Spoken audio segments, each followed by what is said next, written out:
Ibihe byiza reka ngusuze kandi nongere kukwifuriza amahoro y'Imana guhaye ikaze kuri uyu muyoboro wacu Ijwi TV. Nge wumva kuri micro nitwa Peter, ngushimiye ko wahisemo kubana natwe kuri uyu munsi w'itariki ya 21 z'ukwezi kwa Nyakanga umwaka wa 2025. Muri aka kanya nkuzaniye ikiganiro gifite ingingo z'ingenzi zikurikira. Uwitwa Mwitende Abdulkarim alias Burikantu ku Imbugankoranyambaga niko yamenyekanye cyane, yatawe muri yombi akurikiranweho ngo gufungirana umuntu bitemewe na amategeko mu gihugu cy'u Rwanda. Turabyinjiramo ku buryo burambuye.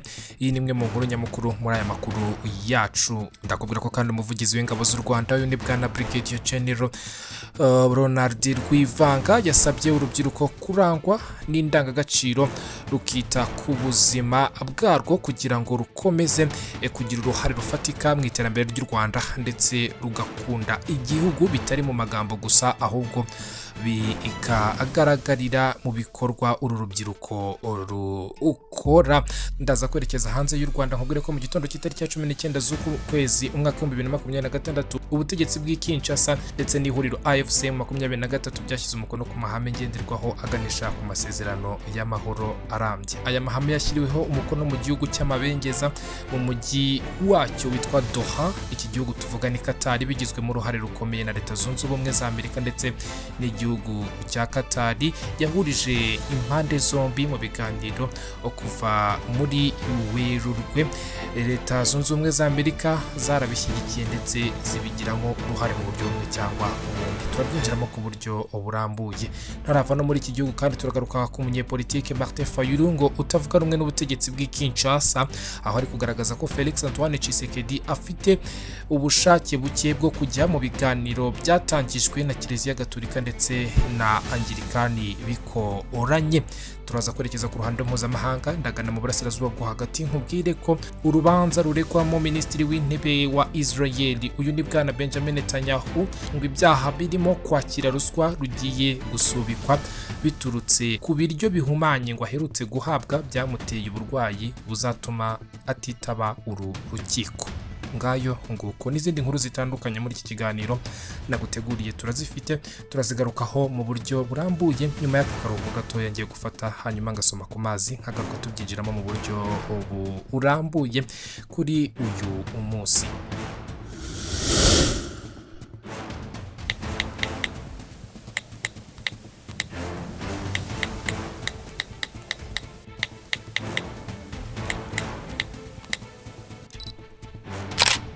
Burikantu wamenyerewe ku mbuga nkoranyambaga ukunda gukorana na buri nguni n'abakora ibiganiro kuri YouTube ku mbuga nkoranyambaga cyane bakunzwe. Uyu mu mazina ye bwite ubusanzwe yitwa Mwitende Abdulkarim, yaramenyekanye cyane ngo yatawe muri yombi akurikiranweho gufungirana umuntu mu buryo butemewe na amategeko. Ku itariki ya 20 z'ukwezi kwa Nyakanga nibwo urwego rw'igihugu rw'ubugenzacyaha RIB Rwanda Investigation Bureau rwateye muri yombi uyu Burikantu akurikiranweho ngo gufungirana umwana w'umukobwa bari bagiye kumureba iwe mu rugo kugira ngo abafashe kujya bakora ibiganiro bitambuka ku mbuga nkoranyambaga zabo. Amakuru ageze mu bitangazamakuru bitandukanye ngo nuko uyu musore yasabye umwe muri abo bakobwa ko yamusanga mu cyumba bakaganira uko yazamufasha, uwo mukobwa arabyanga. Uwitwa Burikantu yahise arakara afata icyemezo cyo kubafungirana mu nzu abasaba ko kugira ngo basohoke babanza kumwishyura amafaranga yari yabatanzeho, yaba itike na fanta yari yabaguriye. Ngo bitewe nuko batari bafite ayo yabasabaga bamuhaye ayo bafite, undi arayanga ndetse arigendera. Abandi babonye ko bafungiranwe biyambaza polisi irabafungurira ndetse Burikantu ahita atabwa muri yombi. Umuvugizi w'urwego rw'igihugu rw'ubugenzacyaha uyu ni Dr Murangira Bitsiri yahamirije itangazamakuru ko iki cyaha cyabereye mu karere ka Gasabo, umurenge wa Kinyinya, akagari ka Murama, mu mudugudu wa Binunga, aho uyu Burikantu atuye. Ni mu gihe uwatawe muri yombi we afungiye kuri sitasiyo ya RIB ya Kinyinya, mu gihe dosiye ye yatangiye gukorwaho kugira ngo ishyikirizwe ubushinjacyaha mu gihe cyagenwe n'amategeko. Iki cyaha Burikantu akurikiranweho gihanwa n'ingingo y'151 y'itegeko nimero 68 akarongo kaberamye 2018 ryo ku itariki ya 30 z'ukwezi kwa Kanama mwaka w'ibihumbi 2018 riteganya ibyaha n'ibihano muri rusange. Uwahamijwe n'urukiko iki cyaha ahanishwa igifungo kitari munsi y'imyaka 5 ariko kitarenze imyaka 7. Mu butumwa bwe Dr Murangira Bitieri yavuze ko urwego rw'igihugu rw'ubugenzacyaha rwibutsa abanyarwanda ko rutazihanganira uwo ari we wese ushaka gufatirana umuntu mu ntege nke kugira ngo agire ibyo amutegeka cyangwa amuryoza. Yongeyeho ati urwego rw'igihugu rw'ubugenzacyaha ruributsa abantu kwirinda icyaha nk'iki kuko ari ibikorwa bihanwa n'amategeko kandi ubikoze wese azafatwa ashyikirizwe ubu butabera bw'u Rwanda akurikiranwe.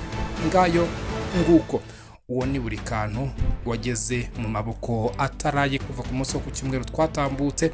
Uyu munsi tukugezeho iki kiganiro ni kuwa mbere w'iki cyumweru gishya ku itariki ya 21. Twirinde kwihanira ubutegetsi bw'u Rwanda burahari kugira ngo budufashe kubona ubutabera.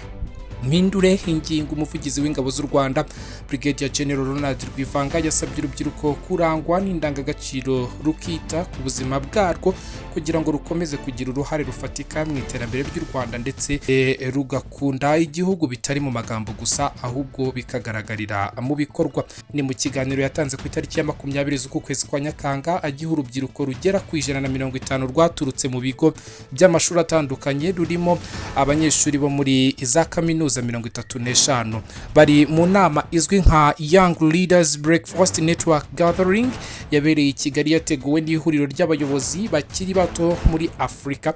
Iri huriro ryitwa magambo y'icyongereza Africa Youth Leadership Forum, hagarukwa ku ndangagaciro zikwiriye gufasha umuyobozi kuzana impinduka nziza.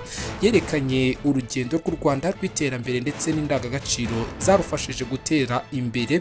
Avuga ko ubuyobozi atari imyanya abantu bahabwa mu nzego ahubwo ari umuhate wo guharanira ukuri no gukorana ubumuntu. Brigadier General Ronald Rwivanga uyu n'umuvugizi w'ingabo z'u Rwanda yavuze ko buri munyarwanda akwiriye kurangwa n'indangagaciro zituma umuntu afata ibyemezo bikwiriye kuko ahazaza h'igihugu hashingiye kuri izo ngamba afata. Ati ese amahitamo yawe ajyanye n'amahame yawe? Ugomba guhagarara ku cyiza ukita ku bandi mbere yuko wita ku nyungu zawe bwite. Uyu muvugizi w'ingabo z'u Rwanda Brigadier General Ronald Rwivanga kandi yagaragaje ko ntacyo bimaze gukora cyane ariko umuntu ntiyite ku buzima bwe bwite. Asaba urubyiruko kubaho ubuzima bufite intego burangwa n'ikinyabupfura bakirinda kwijandika mu nzoga zibangiriza ubuzima. Yasabye urubyiruko kwigira kurwagiza uruhare mu kubohora u Rwanda. Abereka ko iyo bakomeza kuba mu buhungiro ntibafate iya mbere ngo bitange kugira ngo u Rwanda rubohorwe, ubu haba havugwa indi inkuru itarivugwa kuri iki gihe. Yagize ati bari bafite imyaka nk'iyanyu kuva kuri perezida wacu wari mu myaka 30, nubwo wenda ashobora kuba yarabasumbagaho gato. Abayobozi mu ngabo mubona bari mu myaka nka 50 muri biriya bihe banganaga nkamwe. Ese dushobora gukora nk'ibyo bakoze uyu munsi? Imyaka ni imibare, mushobora gukora ibintu byinshi. Uyu muvugizi w'ingabo z'u Rwanda Brigadier General Ronald Rwivanga yasabye urubyiruko gukunda igihugu ndetse bikava mu magambo ahubwo bikagaragarira mu bikorwa bya buri munsi. Abereka ko n'ibihugu ubu bikize ndetse by'ibihangange abagize uruhare muri iryo terambere bahereye ku gukunda igihugu. Ati kunda igihugu cyawe bitari mu magambo gusa ahubwo bigaragarire mu bikorwa bya buri munsi. Abo mu bihugu byateye imbere nabo bahereye ku gukunda igihugu. Yaberetse ko aho bajya kwiga hose ndetse bakagira impamyabumenyi z'ikirenga bakwiye guhora bibuka ko gushora imari mu Rwanda mu buryo bwo guteza imbere aho bakomoka. Brigadier General Ronald Kwivanga kandi uyu muvugizi w'ingabo z'u Rwanda RDF kandi yagaragaje ko kugira ngo umuntu akomeze kugira uruhare mu iterambere ry'igihugu bimusaba ubushake, kubahiriza inshingano, bigaherekezwa n'iki inyabupfura. Ati buri munyarwanda wese cyane cyane urubyiruko rufite inshingano zikomeye zo kwimakaza indangagaciro mu byo akora. Yasabye ko abanyarwanda bakwiriye kubaha igihugu binyuze mu kwitwara neza, kugikunda ndetse no kwimakaza ubumwe, ibizatuma hagerwa ku Rwanda rwifuzwa mu gihe kiri imbere cya ahazaza. Ngayo nguko nuko umuvugizi w'ingabo z'u Rwanda abibona. Reka nitse gatoya hanyuma ngaruka twerekeza mu biri kuvugwa hanze y'u Rwanda. Turabihera muri Repubulika Iharanira Demokarasi ya Kongo, mu gihugu duhana imbibi mu majyaruguru y'u Rwanda. Tubihereye mu nkuru ziri kuhavugwa. Reka nitse gato hanyuma ngaruka tubyerekezamo.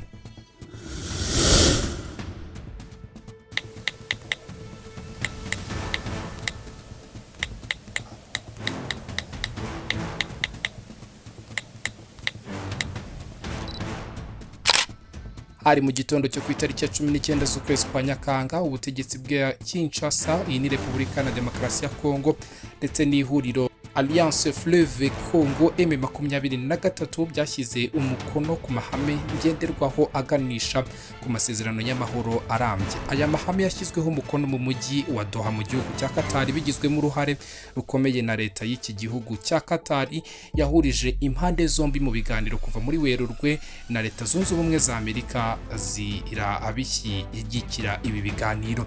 Harimo ingingo nyamukuru nko guhagarika imirwano burundu, gusubizaho ubutegetsi bwa leta mu bice byose by'igihugu nk'umusaruro wo gukemura impamvu umuzi z'amakimbirane, gucyura impunzi ziri mu mahanga n'iziri imbere mu gihugu, kurekura imfungwa buri ruhande rufite, n'iteganya uko amasezerano y'amahoro azagerwaho. Mu kiganiro na televiziyo y'igihugu, uyu ni bwana senateri Uwizeyimana Evode, ni umusesenguzi, akaba umunyamategeko ndetse akaba n'umusenateri mu nteko ishinga amategeko y'u Rwanda. Yagaragaje ko impande zombi zateye intambwe nziza ubwo zumvikanaga kuri aya mahame, ariko ko hari ingingo zishobora kuzateza impaka mu biganiro bizakurikira isinywa ryayo. Ku ngingo yo gusubiza ubutegetsi bwa leta y'Kinshasa mu bice byose by'igihugu, senateri Uwizeyimana Evode yagaragaje ko mu gihe ibiganiro byazatangira, AFC M23, iyi ni Alliance Fleuve Congo M23, ishobora kugaragaza ko itemera ubutegetsi bwa Perezida Felix Antoine Tshisekedi, ikabishingiraho yanga kubusubiza ibice igenzura. Yagize ati kugira ngo ubutegetsi bwa leta bugaruke ku butaka bwose bwa Kongo, izo mpamvu umuzi zigomba gukemuka.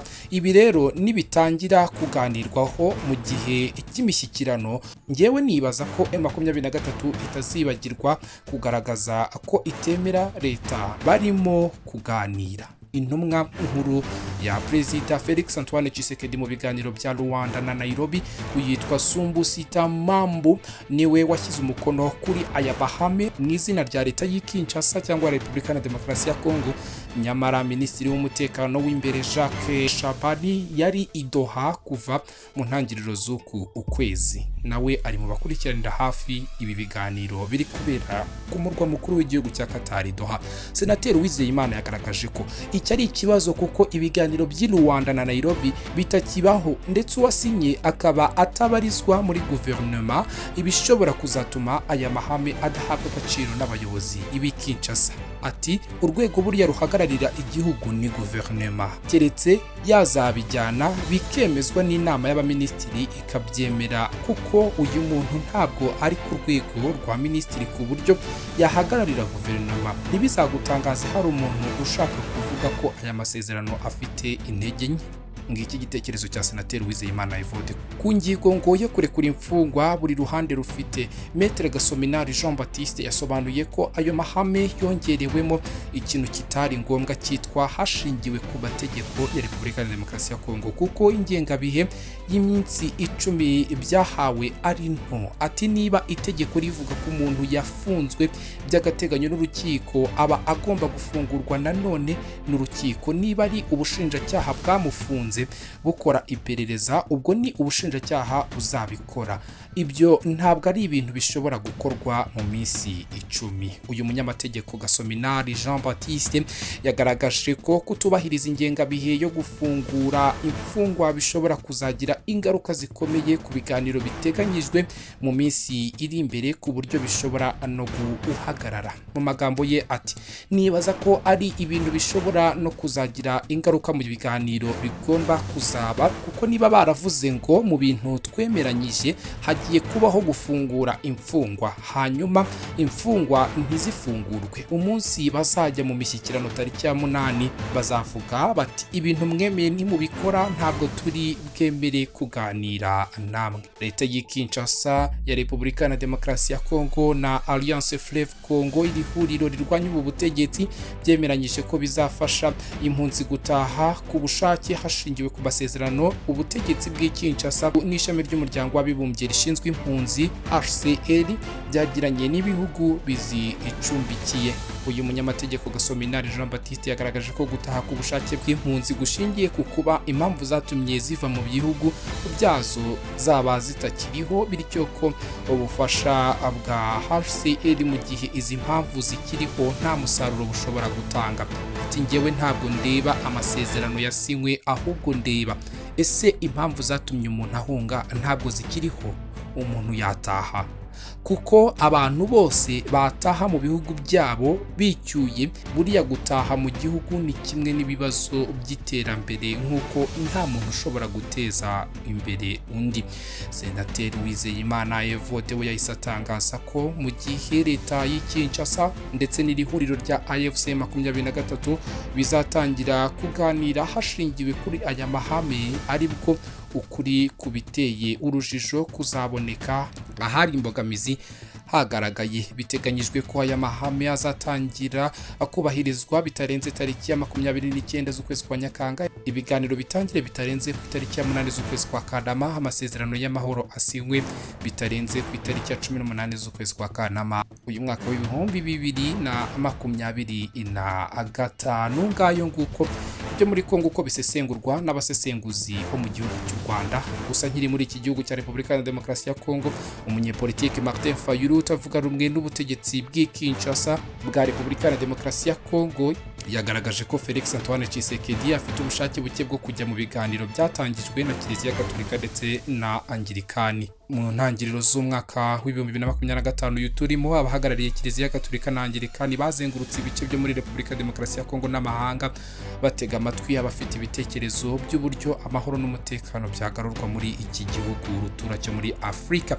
Basabye leta y'Kinshasa gushyigikira iyi gahunda yiswe igihango cy'abaturage kiganisha Repubulika ya Demokarasi ya Kongo ku mahoro, ikitabira ibiganiro biyihuza n'abanyekongo muri rusange kugira ngo bakemurire hamwe ibibazo bibabangamiye. Tariki ya 5 z'ukwezi kwa Kamena, uyu munyepolitike Martin Fayulu yahuye na Perezida Felix Antoine Tshisekedi amugaragariza ko ashyigikiye gahunda ya Kiliziya Gatolika na Anglikani, amusaba ko nawe yayishyigikira akanayitabira kugira ngo Repubulika ya Demokarasi ya Kongo isubire ku murongo mwiza.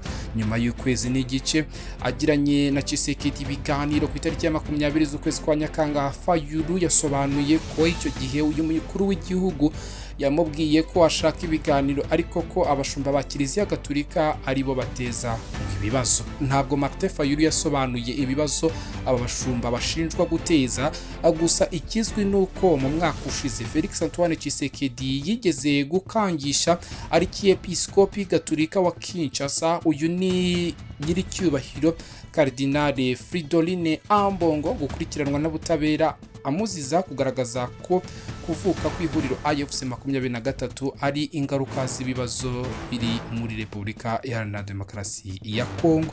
Uyu Felix Antoine Tshisekedi uyoboye iki gihugu cya Repubulika ya Demokarasi ya Kongo kandi yarakajwe nuko abahagarariye ngo Kiliziya Gatolika na Anglikani ngo basuye umujyi wabwo mugenzurwa na AFC 23 bakaganira n'abayobozi b'iri huriro. Icyo gihe basobanuye ko ushaka gukemura ikibazo adasiga abarebwa nacyo. Martin Fayulu yatangaje ko nyuma yo gutega amatwi Felix Antoine Tshisekedi yamusubije ko impamvu yatanze zidahagije ku buryo atashyigikira cyangwa ngo yitabire gahunda ya Kiliziya Gatolika ndetse na Anglikani. Yagize ati Felix Antoine Tshisekedi yambwiye ko ngashaka ibiganiro ariko ko afite ikibazo ko ari abashumba b'abanyagatolika bateza ngo ibibazo. Namubwiye ko impamvu yambwiye zidahagije ku buryo yakwanga gahunda y'aba bashumba. Uyu munyapolitike yibukije ko Felix Antoine Tshisekedi yashyizeho itsinda rikorana n'abahagarariye Kiliziya Gatolika na Anglikani kugira ngo baganire ku buryo iyi gahunda yanozwa, ariko kuba itarasubukurwa ari ikibazo. Martin Fayulu yagaragaje ko kuba iyi gahunda itarasubukurwa biri guterwa nuko Felix Antoine Tshisekedi yabanje gutegereza ibizava mu masezerano u Rwanda rwagiranye ngo na Repubulika Demokarasi ya Kongo tariki ya 27 z'ukwezi gushize kwa Kamena, nayo Repubulika Demokarasi ya Kongo ngo izagirana ngo n'ihuriro AFC 23 mu gihe ngo kiri imbere yamajije kubonerwa imbanziriza mushinga yayo. Ati ntekereza ko ashaka ibiganiro ariko mvugishije ukuri numva Felix Antoine Tshisekedi ategereje amasezerano y'i Washington n'i Doha muri Qatar kugira ngo akomeze. Uyu munyepolitike wemeye guhuza imbaraga na Felix Antoine Tshisekedi yagaragaje ko we atabona amasezerano uyu mukuru w'igihugu ategereje nkazazana igisubizo kirambye ku bibazo bya Repubulika ya Demokarasi ya Kongo, ahubwo ko hakenewe ibiganiro bihuza abanyekongo bose ku giti icyabo. Gayo nguko nuko Martin Fayulu abyumva. Reka nerekeze mu burasirazuba bwo hagati nkubwire ku rubanza ruregwamo minisitiri w'intebe w'igihugu cyera cya Israel, iki ni igihugu cy'abasioniste. Uyu ni bwana Benjamin Netanyahu. Ibyaha birimo kwakira ruswa rugiye ngo gusubikwa biturutse ku biryo bihumanye ngo aherutse guhabwa cyamuteye uburwayi buzatuma atitabira uru rukiko. Bwana Benjamin Netanyahu ashinjwa ibyaha bya ruswa birimo gutanga indonke, uburiganya no gukoresha ububasha yahawe mu nyungu ze bwite. Gusa we ahakana ibyo ashinjwa, aho avuga ko ishingiye ku mpamvu za apolitike. Mu ijoro ryo ku itariki ya 20 z'ukwezi kwa Nyakanga nibwo ibiro bya minisitiri w'intebe wa Israel byatangaje ko uyu mugabo w'imyaka 75 yarembeye iwe mu rugo, ndetse ko abaganga bamusuzumye bagasanga byatewe n'ibiryo bihumanye ashobora kuba yarariye. Itangazo ryagiraga riti kubera inama za muganga minisitiri w'intebe agiye kuba aruhukiye iwe mu rugo mu gihe cy'iminsi 3, ndetse ni naho azajya akorera akazi ke kubera uburwayi afite. Uyu muyobozi bivugwa ko kubera ubu burwayi atigeze abasha kwitabira inama y'abaminisitiri bo muri Israel. Umuhagarariye mu mategeko Amit Haddad yasabye urukiko ko rwaba rusubitse urubanza rwe kubera uburwayi afite. Ibiro bya Minisiteri y'Ubutabera byahise byemera icyo cyifuzo cyo gusubika urwo rubanza, ndetse bigaragaza ko gahunda zari ziteganyijwe zirimo gutanga ubuhamya zimurirwa mu mpera z'icyumweru gusa. Urubanza rwo ruzongera gusubukurwa ku itariki 5 z'ukwezi kwa 9 uyu mwaka, n'ukwezi kwitwa Nzeri mu Kinyarwanda. Urubanza ruregwamo uyu minisitiri w'intebe wa Israel rwatangiye mwaka wa 2020 ariko rwagiye rusubikwa kenshi kubera icyorezo cya COVID-19 ndetse n'intambara hagati ya Israel n'umutwe wa Hamas mu gace k'intara ya Gaza. Ari naho ngiye kwita nerekeza nanahasoreza ikiganiro naguteguriye. Ubwire ko Minisiteri y'Ubuzima muri iyi ntara yatangaje ko ibitero bya Israel byahitanye ngo abantu 73 biganjemo abari bagiye gufata imfashanyo z'ibiribwa. Minisiteri y'Ubuzima yavuze ko ingabo za Israel zarashe ku bantu bari bategereje amakamyo ya Loni, umuryango w'abibumbye, yaratwaye imfashanyo yagombaga kugera mu majyaruguru y'ino ntara ya Gaza. Imibare igaragaza ko ngo abantu 67 biciwe mu majyaruguru y'ino ntara ya Gaza, mu gihe 6 bo biciwe muri Kani Yunisi. Loni yatangaje ko amakamyo yayo 25 yaratwaye imfashanyo yamaze gusuzumwa ku mupaka, basanga bategerejwe n'abantu benshi bashonje. Ku rundi ruhande ingabo za Israel zavuze ko zarashe zigamije kuburira abantu no kwirukana umwanzi. Ingabo za Israel Defense Force zivuga ko mu mujyi wa Beit-Lahi, Jalbaya na Beit-Hanun iri mu bice birimo intambara, bityo abagirimo bakwiye kwitonda bakirinda kugendagenda mu gace bimaze iminsi bivugwa ko muri no ntara ya Gaza hari inzara nyinshi iri ku rwego rwo hejuru. Iyi ntara yahindutse umusaka bitewe n'intambara ihanganishije Israel ndetse n'umutwe wa Hamas bidasubirwaho. Nyemirange ngushimire we twabanye muri iki kiganiro cyo kuri uyu munsi. Dusubire mu zindi ngingo z'ibiganiro turi kugutegurira kuri uyu muyoboro wacu Ijwi TV. Nge wumvaga kuri mikro nitwa Peter, nkwifurije amahoro n'amahirwe. Dusubire mu zindi ngingo z'ibiganiro. Ciao ciao, bye.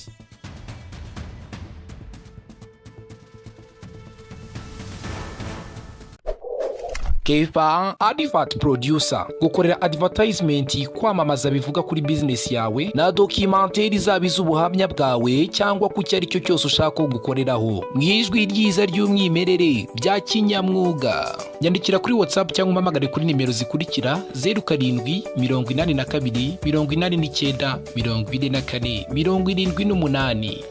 Advertise with me professionally.